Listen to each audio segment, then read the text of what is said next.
Throughout history, we've learned to fear what we don't know. Our minds and bodies have gotten used to this idea over thousands of years. When we keep thinking the same way, making the same choices, and doing the same things, we end up feeling the same emotions over time.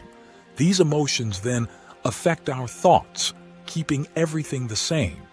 But when we introduce new information, knowledge, and ideas, we can inspire change.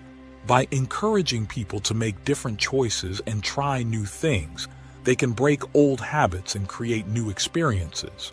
In just 4 days, people can even start to activate genes that help heal their bodies just by changing how they think, act, and feel. The challenge is that our brains and bodies are stuck in what's familiar. When we try to do something different, it feels uncomfortable because we're leaving behind what we know. Our bodies, which have been conditioned to stick to what's familiar, resist change. As we step into the unknown, we feel uneasy because we can't predict what will happen next. This discomfort makes our bodies influence our minds, leading us to think the same thoughts we're used to. If we accept these thoughts without questioning them, we end up making the same choices and behaving the same way, creating the same experiences and emotions.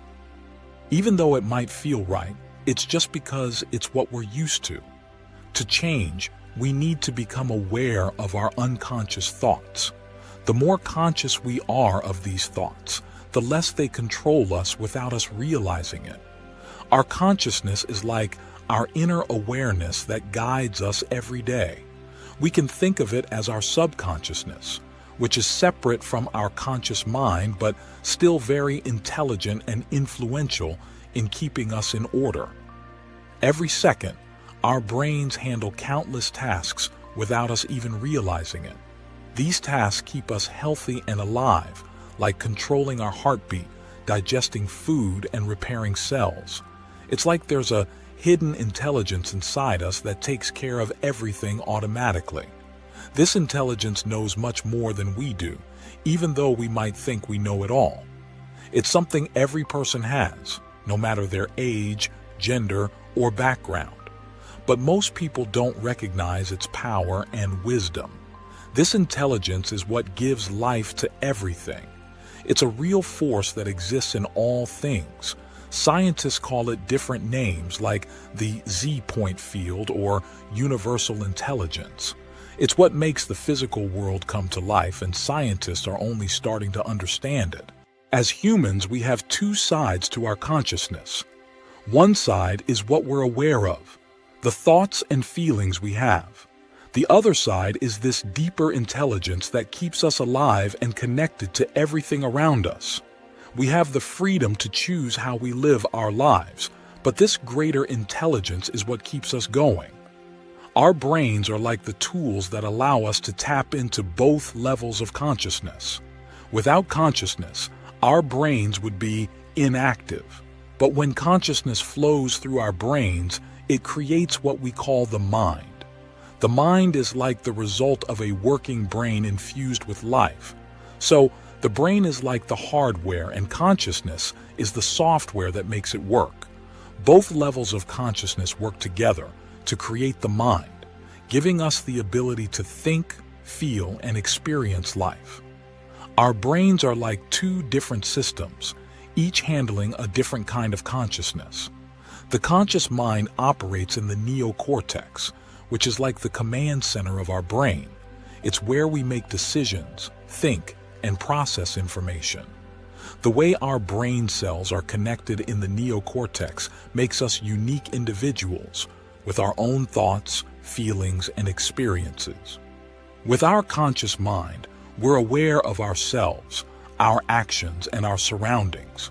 We can think about our thoughts and express our ideas. This self-awareness is what we mean when we talk about someone being conscious or unconscious. It's about being awake and aware of who we are. But sometimes our brains switch into survival mode, especially when we're stressed. In this mode, everything can seem like a threat or a danger. We might feel impatient, frustrated, or judgmental. It's like we're being controlled by our emotions. When we face challenges like dealing with a difficult coworker or giving a presentation, we have a choice. We can either let our emotions control us, blaming others or our circumstances for how we feel, or we can take control, calming ourselves down and focusing on who we want to be. It's not always easy, especially when we're feeling stressed. But by practicing relaxation techniques and reminding ourselves of our goals, we can change our mindset and handle challenges more effectively. It's all about taking a moment to breathe, regain our composure, and remember who we want to be. Our brains work like two separate systems, each dealing with a different type of awareness. The conscious mind operates in the neocortex, which is like the main control center of our brain. It's where we make decisions, think things through, and process what's happening around us. The way our brain cells are connected in the neocortex makes each of us unique, with our own thoughts, feelings, and experiences. With our conscious mind, we're tuned into ourselves, our actions, and the world around us. We can think about our thoughts and share our ideas. When we talk about being conscious or unconscious, it's about being awake and aware of who we are. But sometimes, when we're stressed, our brains switch gears into survival mode. In this mode, everything can feel like a threat, making us feel impatient, frustrated, or judgmental. It's like our emotions take over and steer us. When we're faced with challenges like dealing with a tough coworker or giving a presentation, we have a choice. We can either let our emotions run the show, blaming others or our situation for how we feel, or we can take charge, calming ourselves down and focusing on the kind of person we want to be. It's not always easy, especially when stress levels are high.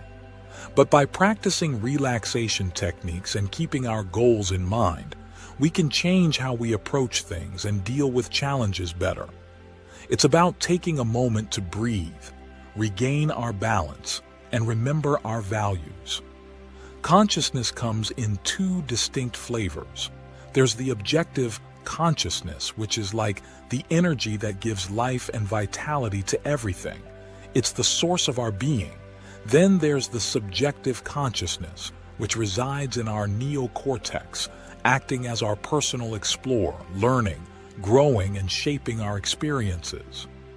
Understanding how our brains function to create this consciousness allows us to break free from the limits of what we already know.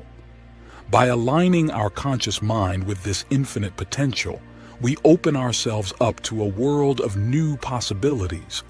Consciousness is what enables us to change our brains and minds. It's that mysterious part of ourselves that influences our thoughts and feelings. When we're truly conscious, aware, and present, we have the power to shape our minds and create new levels of awareness. When we can merge our conscious and subconscious minds, we're able to upgrade our mental hardware and operating systems. Essentially, we can rewire our brains. The idea is, if we can change the way we think and feel, can we also change the outcomes in our lives? Can we shift from feeling like victims to feeling like creators of our own destinies? By altering our thoughts, actions, and emotions, we can indeed create new outcomes. Our goal is to help people reverse this process. Everything in our lives, people, places, objects, is mapped in our brains, shaping our perceptions and responses. But if we can change how we think, act, and feel, we can change our lives for the better. It's about rising above circumstances and taking control of our own destinies. And that's the thrilling journey of being the creators of our lives.